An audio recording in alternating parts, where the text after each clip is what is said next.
Vice president के चुनाव में क्या देवेंद्र फडणवीस और एकनाथ शिंदे का जादू चल गया? जी हाँ, हम इसलिए बोल रहे हैं क्योंकि वाइस प्रेसिडेंट के चुनाव में इंडिया अलायंस को 315 वोट डाले गए थे, लेकिन जब गिनती हुई तो इंडिया अलायंस को सिर्फ 300 वोट मिले। यानी कि ये साफ हो गया कि 15 जो मेंबर ऑफ पार्लियामेंट हैं जो इंडिया अलायंस के हैं, उन्होंने क्रॉस वोटिंग की। क्रॉस वोटिंग का मतलब है कि इंडिया अलायंस के मेंबर ऑफ पार्लियामेंट सांसदों ने एनडीए के फेवर में वोटिंग की। एनडीए के कैंडिडेट थे महाराष्ट्र के गवर्नर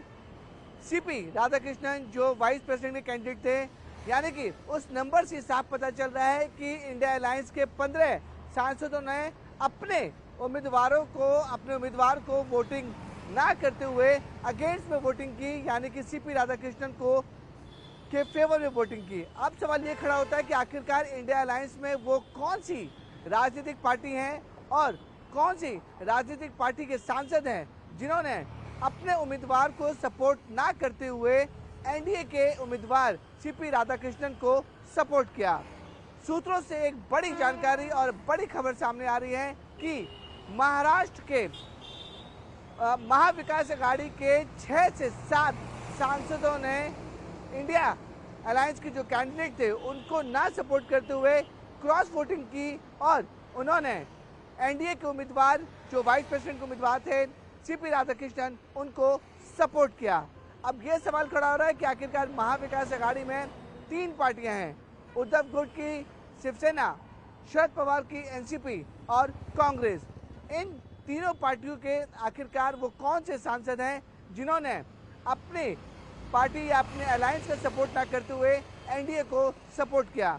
सूत्रों से बड़ी जानकारी मिल रही है कि महाराष्ट्र के 6 से 7 सांसदों ने क्रॉस वोटिंग की। इसका नतीजा ये रहा कि सीपी राधाकृष्णन बड़े मतों से जीते हैं और वाइस प्रेसिडेंट का चुनाव जीते हैं और वाइस प्रेसिडेंट बनने वाले हैं। इसको लेकर केंद्रीय मंत्री किरण रिजिजू ने भी एक ट्वीट किया है और ट्वीट में अपने सांसदों को तो धन्यवाद कहा है, लेकिन उन्होंने अपने ट्वीट में साफ तौर पे कहा है कि उन सांसदों को वो धन्यवाद करना चाहते हैं जो एनडीए में शामिल नहीं है। तो कहीं ना कहीं ये बीजेपी के साथ साथ जितने भी एनडीए के सहयोगी दल हैं उनको इस बात की जानकारी मिल चुकी है कि उनके कैंडिडेट जो सीपी राधाकृष्णन थे उनको फेवर करने के लिए इंडिया अलायंस के भी दूसरे दलों की पार्टी के सांसदों ने उन्हें वोटिंग की है। इसलिए केंद्रीय मंत्री किरण रिजिजू ने भी अपने ट्वीट में साफ तौर पर कहा है कि वो अपने सांसदों का तो धन्यवाद करना चाहते हैं, साथ ही साथ उन सांसदों का भी धन्यवाद करना चाहते हैं जो एनडीए में शामिल नहीं है मगर इंडिया अलायंस में है, और इंडिया अलायंस में होने के बावजूद भी उन्होंने एनडीए के कैंडिडेट सीपी राधाकृष्णन को सपोर्ट किया और वाइस प्रेसिडेंट का चुनाव जितवाया।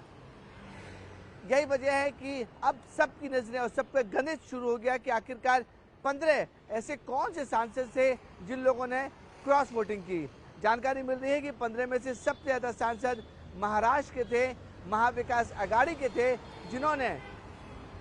क्रॉस वोटिंग की और एनडीए के उम्मीदवार सीपी राधाकृष्णन को जिताया। अब ये 6 सांसद कौन सी पार्टी के हैं? क्या वो उद्धव गुट के हैं, क्या वो कांग्रेस के हैं, क्या वो शरद पवार के एनसीपी से हैं? अब तीनों पार्टियों के जो वरिष्ठ नेता हैं वो मंथन कर रहे हैं कि किस वजह से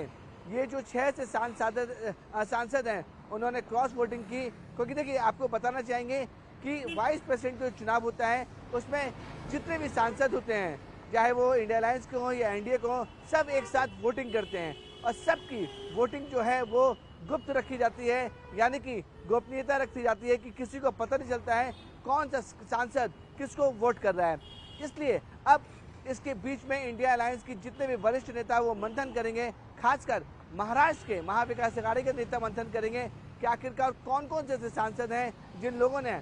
अपनी अलायंस को ना सपोर्ट करते हुए एनडीए को सपोर्ट किया और एनडीए के उम्मीदवार सीपी राधाकृष्णन को जीत दिलाई, जिसकी वजह से सीपी राधाकृष्णन अब भारत के नए वाइस प्रेसिडेंट बनने वाले हैं।